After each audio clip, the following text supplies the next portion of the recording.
Tamoltan kabajamtoota daawwattootaaf dhaggeeffattoota keenyaa oduun kibxatarraaf qabnu kunoo. Walitti bu'iinsi hammaataa yeroo jiru kanatti rakkoo Itoophiyaa gama kaabaa keessatti uumameef furmaata siyaasaa arguuf carraan jiru cufamaa jira jechuudha.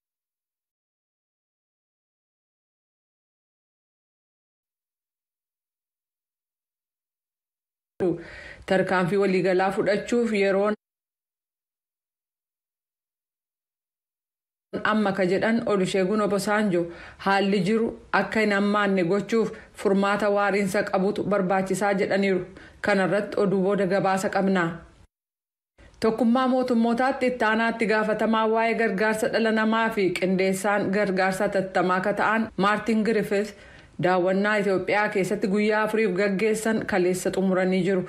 Muummicha ministeeraa Abiy Ahmed itti aanaa isaanii fi ministeera dantaa alaa akka ta'an Dammaqa Mokonnin waliin haala gargaarsa dhala namaa biyyattii keessaa fi jaarmiyoonni gargaarsa lammiiwwan Itoophiyaa kanneen isaan barbaachisuun ga'uuf rakkoo isaan mudate irratti dubbatanii jiru. Kana malees Griffiths Olusegun Obasanjo waliin wal arganii deeggarsa yaalii isaan taasisaniif qaban ibsuun jaarmiyoota kan mootummaan ta'in dhaabbatoota tokkummaa mootummootaa arjoomtoota waliin haala lammiiwwan biyyattii miliyoona hedduu kanneen Itoophiyaa keessaaf gargaarsa dhaqqabsiisuuf yaalii ta'e irratti dubbataniiru.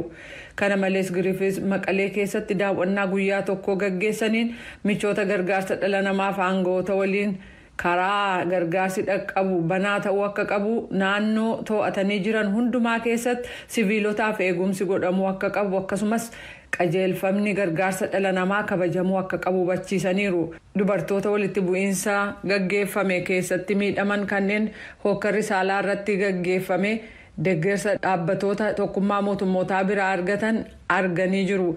Aangawoonni gameeyyiin kan tokkummaa mootummootaa akka biroon bulchiisa naannoo Amaaraa daawwatanii Baahirdaar keessatti pireezidaantii naannoo sana waliin karaa gargaarsa haala fooyya'een itti seenuu danda'uu fi kanneen gargaarsa barbaadan dhaqqabuu kan ilaaleen marii ijaaraa ta'e gaggeessuun isaanii ibsamee jira. United States fi Masriin ce'umsa deemokiraatawaa kan Sudaan iddootti deebisuuf fedhii kan qaban ta'uu ministiriin dantaa alaa United States Anthony Blinken ibsanii jiru. Kunis dhuma baatii onkololeessaa keessa waraanni Sudaan aangoo ega qabatee booda ta'uun ibsameera. Wiixata kaleessaa Blinkeniif giti isaanii kan Masrii Saameh Shukrii marii tarsiimoo qabeessa ta'e Ameerikaa fi Masrii gidduutti jalqabanii jiru. Waraanni Sudaan onkololeessa 25 jalqabee aangoo qabachuun biyyattii haala hamaan tasgabbii dhabsiise ka jedhan Blinken mootummaan ce'umsaa siviilotaan hoogganamu iddootti deebisuu qofatu fedhii lammiiwwan Sudaan kanneen haamilee jabaan hiriiranii deemokiraasii gaafatan sanaaf deebii ta'aa jedhan. Biyyoota ollaa Sudaan keessaa tokko ka taate Masriin ibsa dhiyeenya kana United States, United Kingdom, Saudi Arabiyaa fi biyyoonni Emireetota Arabaa walii wajjin baasan keessan turre.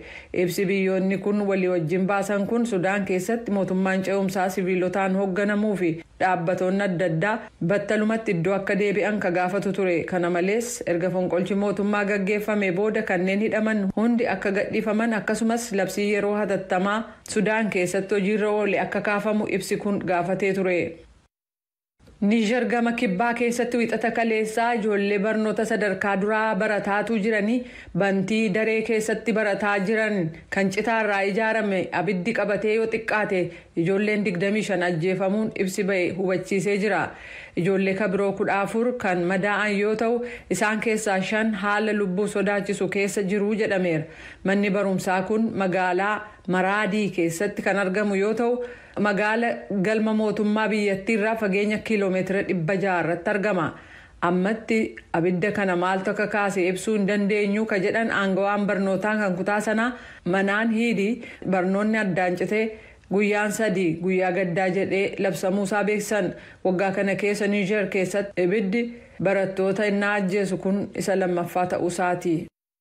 Tunisiyaa keessatti aangawoonni biyyattii gama kibbaa magaalaa Agaareeb jedhamu keessa lafa jiru deebisanii banuuf ega murteessanii booda mormitoonni mufatan immoo buufata poolisii magaalattii ibiddatti qabsiisuun gubanii jiru. Gaaza poolisii biraa darbatameen namni tokko ega du'ee booda mormiin kun daran jabaatee jedhu maatiin nama du'ee fi kanneen ijaan argan. Ministeerri haajaa biyya keessaa kan Niger akka jedhetti namni du'e kun hiriirtota keessa kan hin jirree fi mana isaa fageenya kiiloomeetira 16 irratti argamu keessatti du'e.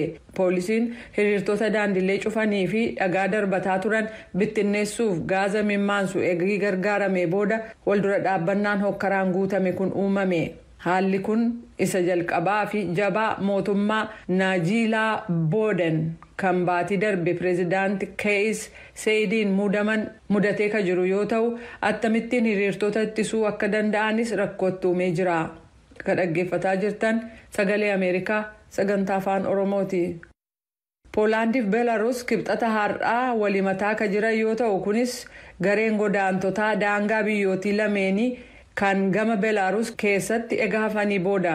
Poolaand akka jettutti godaantonni irra hedduun isaanii giddugaleessa bahaarraa ta'an kun biyya miseensa gamtaa Awurooppaa taate Poolaanditti dhiibamaa jiru jettee kanas kan godhu mootummaa Beelaruus kan pireezidaant Aleksaandar Lukashenkooti jetti.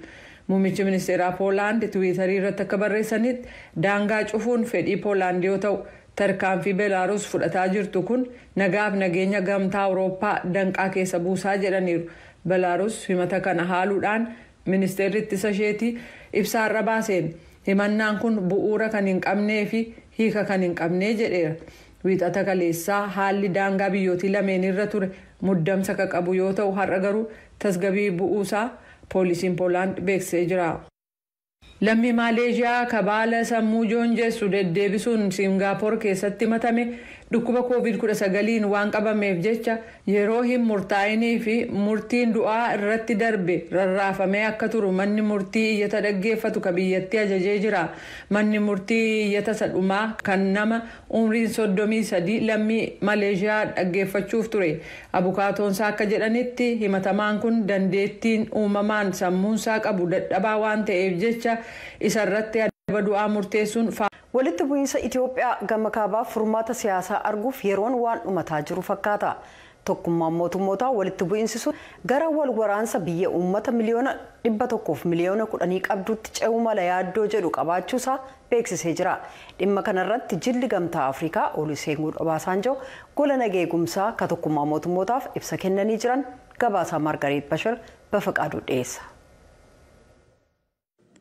Gaanfa Afrikaatti jila gamtaa Afrikaa kan ta'an pireezidaantiin Naajeeriyaa duraanii Olusegun Obasanjo erga muummee ministeeraa Itoophiyaa Abiyyi Ahmedii fi hoogganaa adda bilisummaa uummata Tigraay wajjiniin marii taasisanii booda wixata kaleessaa yaada mana maree nageenyaa mootummoota gamtoomaniitti dhiyeessaniin foddaan carraa rakkina kaaba Itoophiyaa keessa jiru karaa marii siyaasaatiin furuu danda'u cufamaa akka jiru ibsaniiru. To our discussions, all these leaders here in Addis Ababa and in the north agree individually that akkuma cuunfaa marii keenyaatti hoggantoonni Finfinneedhaa fi kaaba jiran dhuunfaadhaan waldhabiinsi isaan gidduu jiru waldhabiinsa siyaasaa akka ta'e falli isaas marii siyaasaa akka ta'e in amanu. Kun immoo hokkora adeemaa jiru hiikuudhaan uummata Itoophiyaatiif akka carraan rakkinichaa amma dhumaatti furuu danda'amuu fi foddaanuuf bana. Garuu wanti kaasamuu barbaachisu foddaan carraa nu qabnu hedduu xiqqoodha. Yeroon keessa seenuu kamiifiyyuu qabnu gabaabaadha jedhani Obasanjoon. Obasanjoon dabaluudhaanis bakkeewwan addi bilisummaa uummata Tigraay TPLF lola itti babal'isee namootaan kumaatamaan lakkaawamanu jireenya isaanii irraa buqqa'an naannoo Amaaraa fi naannoo Affaar qibxata har'aa akka daawwatan ibsaniiru. Dhaabbata mootummoota gamtoomaniitti itti gaafatamtuun dhimma siyaasaa Roozmarii Di Kaarloo rakkinni amma Itoophiyaa keessa jiru dafee hiika hin argatu taanaan biyyattiin wal waraansa to'atamuu hin dandeenye keessa seenuu dandeessi erga jedhanii booda ammaanuu wal waraansichi nagaa fi tasgabbii gaanfa Afrikaa jeequu jalqabeeraa jedhaniiru. Dhaabbata mootummoota gamtoomaniitti ambaasaaddarri Itoophiyaa Taayyee Asqasillaasee biyyoottan tokko fi miidiyaan biyyoottan karaa lixaa TPLF'n jajjabeessu jechuudhaan komii dhiyeessaniiru. Mootummaan Itoophiyaa sadaasa 2 bara 2021 jalqabee labsii yeroo atattamaa ji'a 6 turu labsuudhaan yeroo riphee loltoonni magaala guddittii biyyattii seenan jiraattonni naannoo isaanii akka eeguu qaban waamicha dabarseera. Humnoottan Tigraay torban kana gara Finfinneetti qajeelaa jiraachuu isaanii himanii ji'oottan yookaan torbanoota keessa akka Finfinnee galuu danda'an himan. Dhaabbata mootummoota gamtoomaniitti ambaasaadara Yuunaayitid Isteetsi kan ta'an Liindaa Toomaas Giriinfiild Yuunaayitid Isteetsi dhimma Itoophiyaa irratti gar-tokkoof loogaa jirti komii jedhu aalanii Yuunaayitid Isteetsi hokkoraa fi sarbiinsa mirga namoomaa karaa hundaanuu jiru akka balaaleffattu himaniiru. Itti gaafatamaan dhimma gargaarsaa mootummoota gamtoomanii Maartiin Giriifs jimaata dheengaddaa Finfinnee keessatti muummee ministeeraa Abiyyi Ahmedii fi hoggantoota mootummaa biroo wajjiniin akkasumas Maqalee dhaquudhaan akkaataa gargaarsa namoomaa irratti qaamolee dhimmichi ilaallatu wajjiniin marii taasisuun isaanii gabaasameera. Kamisa darbee jalqabee Itoophiyaa kan seenan jeelli Yuunaayitid Isteetsi kan gaafa Afrikaa Jeffrey Feltman ammayyuu akka Itoophiyaa keessa jiran dubbi himaan ministeera dhimma alaa Yuunaayitid Isteetsi Niid Piraayis dubbachuu isaanii gabaasni har'a ba'ee ibseera. Biiroon qonnaa Oromiyaa barana qonnaa ganna kanaarraa midhaan kuntaala miliyoona 100 ol akka eegaa jiru dubbate. Obbo Geetuu Gammachuu ittaanaatti gaafatamaan waajjirichaa barana haalli qilleensaa mijataaf roobni gahaan jiraachuu oomisha naannichaa fooyyesseeraa jedhu. Godinaalee addaa keessa kanneen jiraatan qonnaan bultoonni naannichaas oomisha walitti qabataa jiru. Obbo Masfin Tashooma itti gaafatamaan waajjira qonnaa godina Shawaa Bahaa godinichatti hanga yoonaa oomishi midhaanii 100 harka 60 ol walitti qabameera jedhan Galmoo Daawwittu gabaase kunoo. Obbo Nugusee Lammataa jiraataa godina Shawaa Bahaa aanaa Lomee ganda sharaa dibaan dibaati. Makararra jiru. Kama nu qarxiidhaan tilmaama qarxiitti kuntaala 4 arganna. Yeetaa yaadaa jira akka yaadaatti. Irra caalaa harki guddaan xaafidha. Ittiin baalsee qamadiidha. Kun kanuma xinnaadha. Beeklaa atara. Misira. Oomishni qonna kanarraa argamu obbo Nuguseef akkasumas maatii isaaniitiif waan hedduuf kan ooludha. Amma kaa maddabaraan ulfannaa ilma qallabaa abizaanyatti ilma gurgurraa. Naggaadeetti gurgurraa duraan baay'aasitti gurgurraa maayibaasiis ejjete maalidhaanii naggaadumatu duraa bita. Obbo Nuguseen oomishni baranaa gaarii akka ta'e himu. Kanaafis bokkaan yeroon roobuunii fi qilleensi bishaan ture bu'aa kanaaf nu ga'ee jedhu. Obbo Masfin Tashooma itti gaafatamaa waajjira qonnaa godina Shawaa Bahaati. Aanutii 10 godina Shawaa Bahaa keessa jiranitti qonna baranaa hordoffiin gaggeessineerraa erga jedhaniin booda barana godinicha keessatti lafi qonnaa hektaara 400 ol qotame amma hojii midhaan walitti qabuurra jirra jedhu. Oomisha sassaabuu irratti gosa lamaan kan sassaabaa jiru tokko humna namaatiin akkuma ammaa agartee kana lammaffaan kombaayinaraan. Kombaayinarra gara 250 amma godina keenya keessatti bakka adda addaa oomisha sassaabaa jiru. Oomishni illee sassaabamee jira almost parsantii 60 ga'ee jira ammaarra sassaabbiin keenya.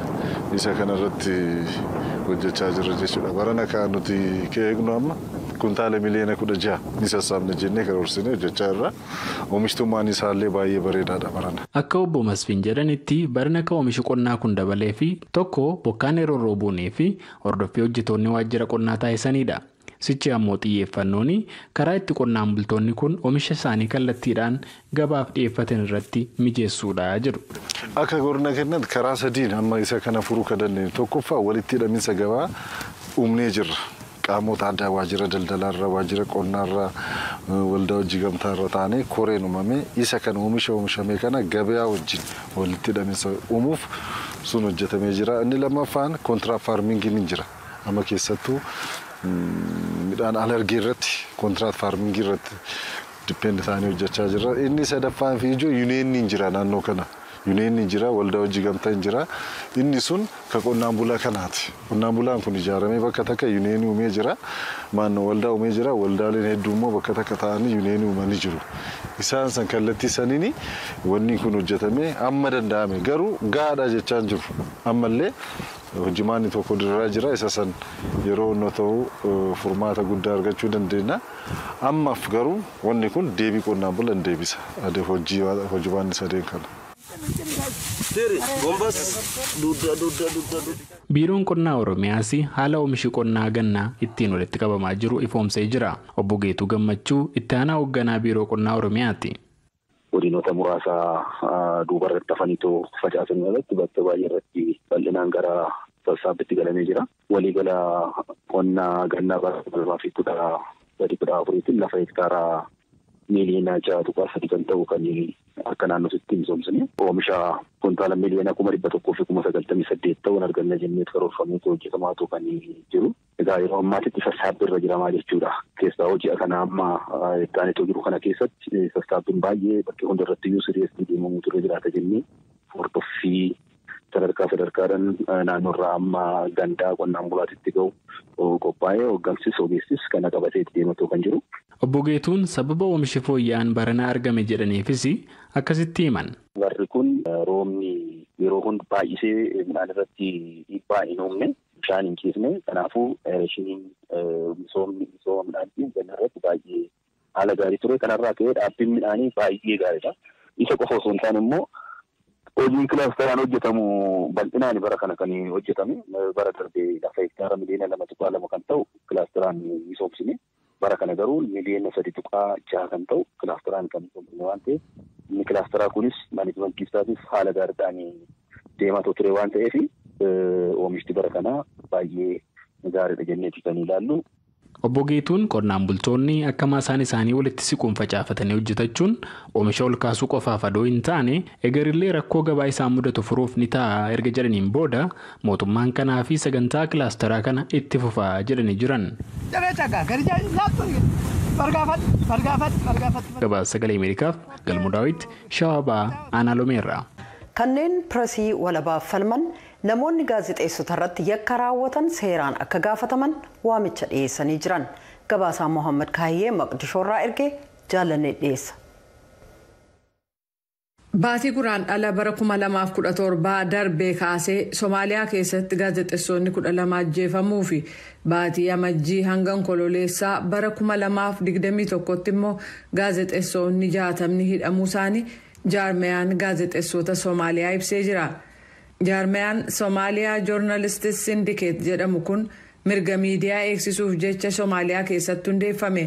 Kanneen gaazexeessota ajjeesanii fi hidhan kun irra jiriin isaanii himatamanii seera duratti hin dhiyaanne. Barreessaa dureen jaarmiyaa kanaa Abdallaa Muumin akka jedhanitti hariiroon jaarmiyaa isaanii fi keessumaa humnootii nageenyaa gidduu jiru gada deemaa buluun isaan yaaddessee jira. The cooperation between the state security forces and the media in general is non-existent in Somalia. The Somali federal government in September last year announced Somaaliyaa keessatti humnootii nageenyaa kan mootummaa fi miidiyaa gidduu walta'iinsi walumaa gala hin jiru. Mootummaan federaalaa kan Somaaliyaa baatii fulbaana darbee akka labseetti abbaa alangaa addaatu gaazexeessota yakki irratti raawwatameef dhaabataa jedhan. Kun garuu jecha afaanii qofa ta'ee hafe kana haala qabatamaa ta'een hojiirra oolchuuf wanni ta'e garuu hin jiru jedhan. Caasaa miidiyaa Moqdishoo keessa maadheeffate Gobjoog jedhamuuf gulaalaa akka ta'e Hanaad Guleed baatii adoolessa keessa haleellaa irratti gaggeeffamerraa lubbuun oole hojii hojjetuuf jecha ammayyuu doorsisa jala akka jiru dubbata.